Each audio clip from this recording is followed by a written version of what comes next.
Hello artist, welcome to another video. Today I'm going to show you how I created my own acrylic markers. If you want to see my supplies, then check out the art haul video that I just showed you. If you're new here, hi, welcome. My name is Irit. I'm a watercolor and mixed media artist based in Austria and Europe, and on my channel I share my artsy adventures. If you enjoyed this video, please give it a like, and I would love for you to subscribe. Let me know in the comments if you've ever made your own acrylic markers, what supplies did you use, and how did you like it.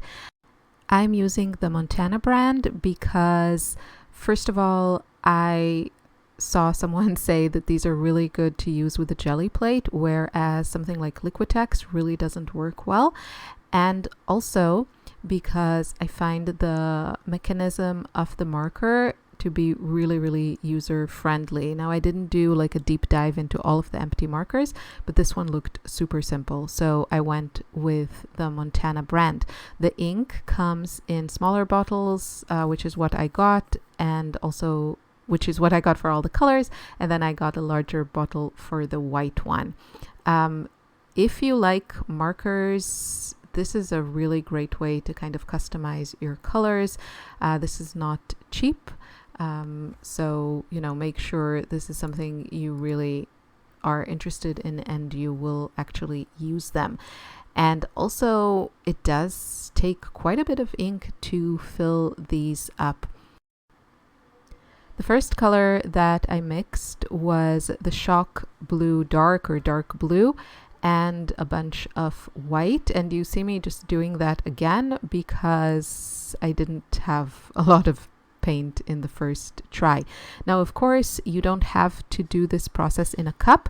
You can squirt the paint directly into the markers, but then you have to seal it, shake it, see what color you get, and then adjust. And I didn't want to do that, so I just wanted to do the one time thing just to save up on the mess. That's why I'm using these cups, and for me it worked really well.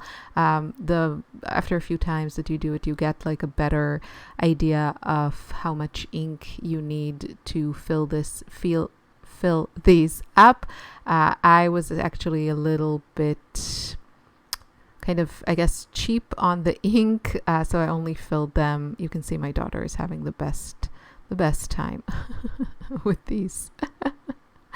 So I wasn't sure how much I'm going to use them, so I didn't like completely fill them up, but you will need quite a bit of ink, so make sure that you get enough because you don't want to run out of ink or paint in the middle of this process. So I mixed that one lovely blue. It's a really lovely shade of lavender. It's a color that I love to use, and I know I will be using a lot.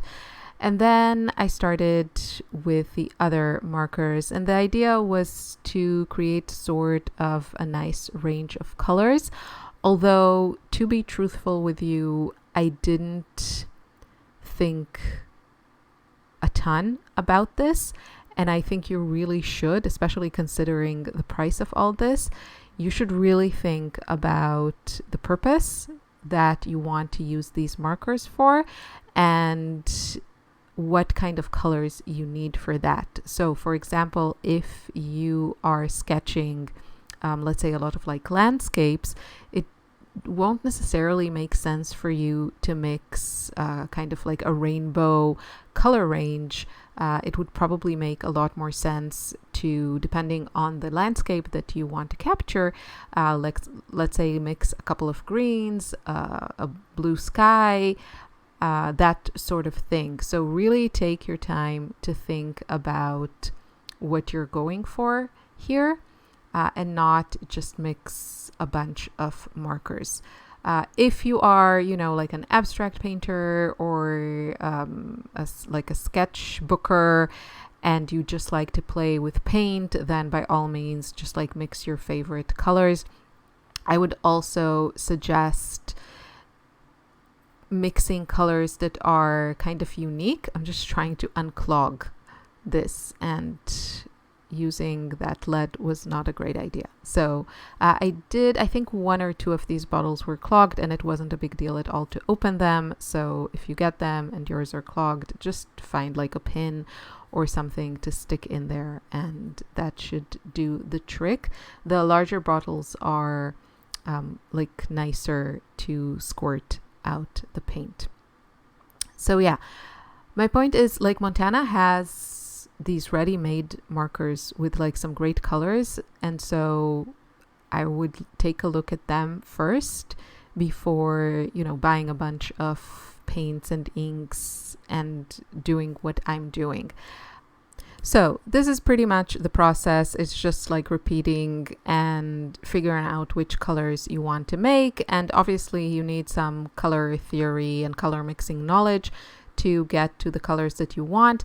I think the color range here, they do have like the cyan as like a primary color, and I think they have like a primary yellow, but a lot of the colors are not traditional colors. And so it can get like a little bit experimental with creating certain colors. I think if it was more of like a traditional color range, it would probably be easier to navigate mixing colors. But still, I had a lot of fun. There's kind of like that, you know, chemist concoctions type of experience, and it is a lot of fun. And it's also fun that they have like some fluorescent colors. So it's a very, I feel like a modern line of products with colors, and, you know, kind of like the name, also the colors are called like shock pink or whatever.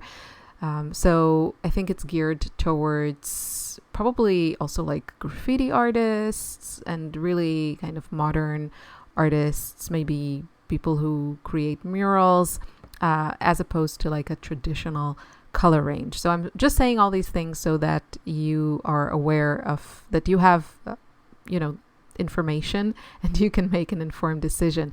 As for the markers, it was very easy to add the paint, whether you're using that like a plastic container or not. It's very easy to take it apart. It's very easy to put it back together. The paint flows really, really nicely through the marker.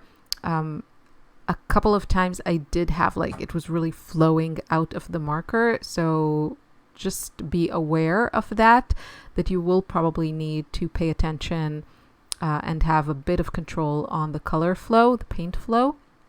But all in all, it was very, very, very easy. And I think for me, the fact that, you know, I just mixed the colors and then poured it into the marker, as opposed to pour the paint into the marker, close it, shake it, try it, open it, adjust, shake it, close it, like all these things, it would have gotten really, really messy for someone like me, which I'm just very, very messy. So this was a really easy way to keep things kind of clean. Now, I don't know how it'll work with refilling them. So I'll keep you updated on that. I'm sure it'll be a more messy experience than like the first time that you use them. But this was a very, like a surprisingly clean procedure. I'm happy to report. And since making these, I have used them in my sketchbook, and they are lovely. There is something about this particular ink that it's quite opaque, and it dries to kind of a matte finish. It works really well on a canvas. It's really fun to just like use these chunky markers. I got the 15mm tips. You can get other sizes. So again, think about what you want these for. I have a ton of like thinner markers, so I wasn't really interested in creating those. I wanted like those chunky markers to block out things fast in my sketchbook. However, I was a little bit distracted just in general because it's the summer vacation and I don't get a lot of like uninterrupted time. So I didn't really think which colors I'm going to need. So I sort of made like a nice rainbow range, and I don't know if that would be like, if that's the smartest choices.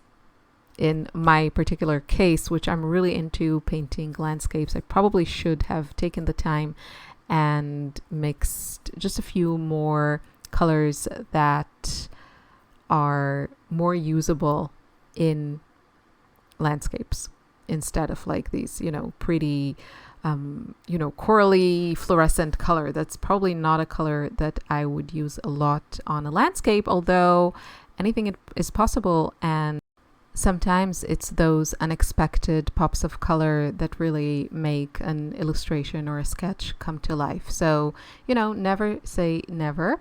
And this is pretty much it. I just kept kind of mixing until I found colors that I really love. I find this to be a critical thing.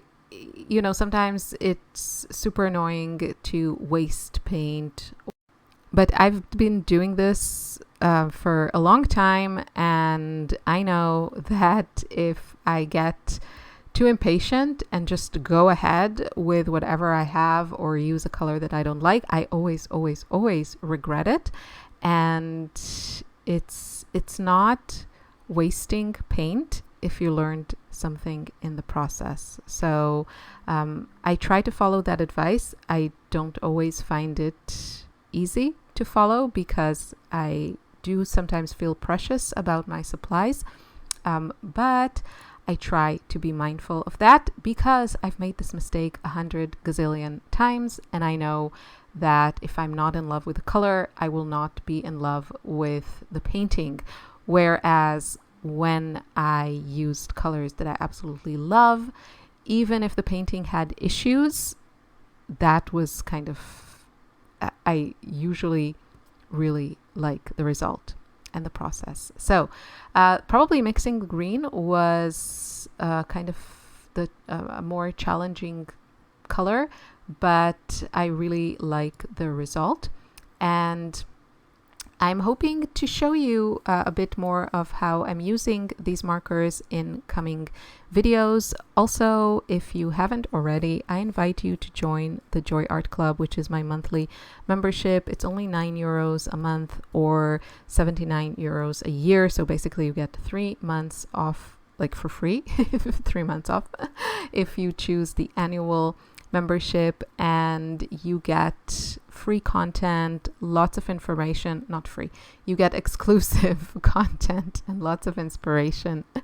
There's a lovely community, and occasionally we also do Zoom calls, which I will do more regularly once school resumes. Right now it's a bit challenging, but it's just a really lovely place to be, and it's for a very, very, very low price. So I hope to see you there.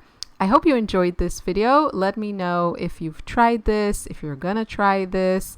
It's just a lot of fun to like mix the colors. So maybe you don't even like, the markers are not the most important thing. Maybe it's just fun to mix colors in little pots. So oh, if you want to know, in August I'm sharing a new system of paint that is inspired by Sandy Hester. There's a sketchbook tour. I curate a limited palette of markers. I show you different ways to capture water in your sketchbook. There's a lot of content, lots of inspiration. So I hope to see you there. Thank you so much for watching. Have a wonderful day. Take care. Bye bye.